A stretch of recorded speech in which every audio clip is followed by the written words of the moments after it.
Assalamualaikum warahmatullahi wabarakatuh. Hai, apa kabar anak-anak kelas 3 Multazam, Musdalifah dan Raudah? Ya, hari ini bertemu kembali dengan Ibu Ai dalam pelajaran tematik. Materi kita hari ini yaitu musyawarah, tolong menolong, gotong royong, dan hidup sederhana. Oke, materi kita yang pertama yaitu musyawarah. Ya, di sini ada beberapa gambar, bisa diperhatikan. Ada beberapa kelompok ya, beberapa kelompok orang yang sedang melakukan musyawarah. Ada siswa di sekolah ya musyawarahnya, ada keluarga, ada ayah, ibu, anak itu bermusyawarah di rumah, dan ada beberapa orang tua ya, ini musyawarahnya di lingkungan masyarakat. Oke, lanjut. Musyawarah merupakan pembahasan bersama untuk menyelesaikan masalah dan mendapatkan keputusan bersama. Jadi musyawarah itu dilakukan saat kita akan mengambil keputusan bersama ya itu. Oke. Keputusan yang disepakati lebih mengutamakan kepentingan orang banyak. Ya, jika musyawarah menemukan jalan buntu, maka keputusan bersama dapat dilakukan dengan cara pengambilan suara terbanyak atau voting. Ya, jadi itu ya. Jadi musyawarah pengertiannya yaitu pembahasan bersama untuk menyelesaikan masalah dan mendapatkan keputusan bersama. Nah, keputusan yang sudah diambil dalam musyawarah itu mengutamakan kepentingan orang banyak. Nah, jika musyawarah menemukan jalan buntu, artinya musyawarahnya tidak menemukan keputusan, itu bisa dilakukan dengan cara pengambilan suara terbanyak ya atau voting. Ya, biasanya kalau misalnya kalian tuh di kelas mungkin pernah melakukan misalnya dalam memilih ketua kelas ya dengan cara voting. Kalian tulis namanya di kertas lalu dikumpulkan. Nah, itu yang dipilih yang mendapatkan suara terbanyak. Ya, itu contohnya ya voting. Oke, lanjut. Musyawarah itu merupakan contoh perilaku yang sesuai dengan sila keempat Pancasila. Nah, ini ada lambangnya. Lambangnya itu kepala banteng. Apa sih bunyinya sila keempat Pancasila? Berbunyi, kerakyatan yang dipimpin oleh hikmat kebijaksanaan dalam permusyawaratan perwakilan. Oke, Ibu yakin kalian sudah hafal semua ya. Nah, sila keempat ini mengandung arti bahwa rakyat Indonesia berkumpul dan bermusyawarah untuk menyelesaikan suatu masalah tertentu. Jadi kita kalau ada suatu masalah tertentu di sekolah, di rumah, di masyarakat atau di mana itu diselesaikan dengan cara bermusyawarah. Oke. Musyawarah dapat kita lakukan di mana saja, misalnya di rumah, di sekolah, dan di masyarakat. Contohnya ya, misalnya kalau di rumah menentukan tempat liburan. Kalau sekarang mungkin kita tidak bisa liburan ya karena kondisi kita ya sedang ada virus corona. Jadi ini hanya contoh saja menentukan tempat liburan. Misalnya ketika kalian akan liburan, misalnya kakaknya maunya ke rumah nenek, adiknya mau ke pantai. Nah, nanti orang tuanya dengan kalian bermusyawarah mau kemana, baik buruknya. Biasanya kalau misalnya ke pantai bagaimana, kalau ke rumah nenek bagaimana ya, itu bisa dilakukan dengan cara musyawarah di rumah dibicarakan ya. Terus di sekolah contohnya pemilihan ketua kelas dilakukan pertama-tama dengan cara musyawarah. Siapa nih yang mau menjadi ketua kelas, calon-calonnya dilakukan dengan cara musyawarah. Atau kalau misalnya sudah ada calon-calonnya, mungkin nanti pemilihannya bisa dilakukan dengan cara voting atau pemilihan suara, pemungutan suara ya, dengan suara terbanyak. Di masyarakat, contohnya misalnya di suatu RT akan menentukan akan membuat lapangan bulu tangkis. Nah, nanti dikumpulkan warganya tuh, warga RT-nya atau RW-nya, nanti dikumpulkan, mereka bermusyawarah bagaimana caranya, tentang biayanya, lokasinya, pembangunannya bagaimana segala macam. Nah, itu dimusyawarahkan di masyarakat. Itu contohnya ya. Oke, lanjut. Beberapa hal yang perlu diperhatikan dalam musyawarah. Pertama, setiap orang yang terlibat dalam musyawarah berhak untuk menyampaikan pendapat. Pendapat disampaikan dengan santun. Misalnya kamu di sekolah, kamu nih ada kerja kelompok bermusyawarah nih 6 orang. Siapa yang misalnya ada suatu proyek ya, kalian mau mengerjakan sesuatu. Nah, kalian itu bermusyawarah setiap orang tuh, setiap yang terlibat dalam musyawarah itu berhak menyampaikan pendapat, boleh berbicara semuanya. Tapi ingat, pendapat disampaikan dengan santun. Oke, lanjut. 2. Saat orang lain berpendapat, kita mendengarkan dan menghargainya. Misalnya ketika kamu sedang bermusyawarah di keluarga, adik kamu sedang berbicara menyampaikan pendapat. Nah, kamu harus mendengarkan ya. Kita harus menghargai orang yang sedang berbicara. Tidak dipotong pembicaraannya, dengarkan sampai selesai. Oke, 3. Jika pendapat kita tidak digunakan dalam pengambilan keputusan, kita harus menerimanya dengan lapang dada. Jadi ketika bermusyawarah, pendapat kita tidak diambil nih, tidak menjadi keputusan, kita harus menerimanya dengan lapang dada. Kita ikhlas ya, tidak apa-apa kok pendapat saya tidak digunakan, kan untuk kepentingan bersama ya. Lanjut, yang keempat.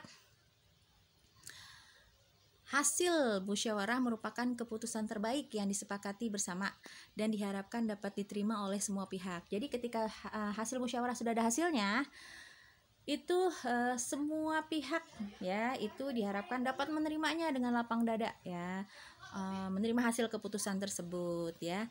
Lanjut 5. Hasil musyawarah harus dilaksanakan oleh semua pihak yang terlibat dengan penuh rasa tanggung jawab. Jadi misalnya tadi di suatu RT atau RW itu sudah bermusyawarah tentang pembangunan lapangan bulu tangkis. Maka semua pihak yang terlibat ketika sudah ada hasilnya itu harus melaksanakannya dengan penuh rasa tanggung jawab ya. Oke. Kegiatan musyawarah memiliki banyak manfaat ya, antara lain sebagai berikut. 1. Melatih kita untuk berani menyatakan pendapat. Jadi ketika di kelas kalian belajar bermusyawarah, itu kalian harus berani untuk menyatakan pendapat. Melatih ya, melatih kalian mengungkapkan pendapat. Yang kedua, menyelesaikan masalah dengan baik. Tadi kan ya musyawarah itu perlu dilakukan saat kita akan mengambil keputusan bersama. Jadi itu ada masalah. Nah, itu menyelesaikan masalah dengan baik ya kalau kita bermusyawarah. Yang ketiga, mengambil keputusan yang adil dan bijaksana. Kenapa adil? Karena kita sudah mendengarkan pendapat-pendapat dari semua anggota musyawarah. Jadi diharapkan nanti keputusannya itu adil dan bijaksana ya untuk semua anggota. 4. Menciptakan rasa kebersamaan dan tanggung jawab. Kebersamaan karena kita bersama-sama ya, semuanya berpendapat, semuanya mendengarkan, berbicara dengan santun, itu menimbulkan rasa kebersamaan. Nanti keputusannya itu diterima ya oleh semua peserta musyawarah dengan rasa tanggung jawab. Oke, lanjut yang kelima, menghargai pendapat orang lain. Jadi manfaatnya atau kalian tuh belajar menghargai pendapat orang lain. Jadi ketika orang sedang berpendapat, kita dengarkan omongannya sampai selesai, pembicaraan sampai selesai, tidak kita potong. Jadi kita harus menghargai pendapat orang lain. Itu tentang musyawarah. Oke, lanjut yang kedua, tentang tolong menolong. Nah, di sini ada beberapa gambar. Kegiatan tolong menolong ada di rumah, ada di jalan, ada di sekolah. Ini di gambar pertama ya, ada anak membantu ibunya ya. Nah, yang kedua ini ada gambar anak membantu nenek menyeberang jalan. Yang ketiga ada gambar ini temannya jatuh dari sepeda ya, ditolong, dibangunkan. Yang keempat ini gambar ada anak jatuh terpleset tuh, ada kulit pisang ya, dibantu juga. Oke, jadi ini tolong menolong. Tolong menolong dapat kita lakukan di mana saja kita berada. Bisa di rumah, di sekolah, di lingkungan masyarakat, di jalan, dan lain-lain ya. Menolong orang lain merupakan perbuatan terpuji ya, yang sesuai dengan pengamalan sila kedua Pancasila yang berbunyi kemanusiaan yang adil dan beradab. Ya, lambangnya apa sila kedua itu? Nah, ini dia lambangnya, yaitu rantai. Jadi itu ya, menolong orang lain itu sesuai dengan pengamalan sila kedua Pancasila yang berbunyi kemanusiaan yang adil dan beradab. Nah, lambang sila kedua ini yaitu rantai. Saat menolong, kita tidak boleh membeda-bedakan suku, agama, dan sebagainya, agar kerukunan tetap terjaga. Kebiasaan saling menolong akan menumbuhkan rasa saling peduli dengan sesama. Jadi ketika kalian menolong teman, misal di sekolah, itu kalian jangan membeda-bedakan suku.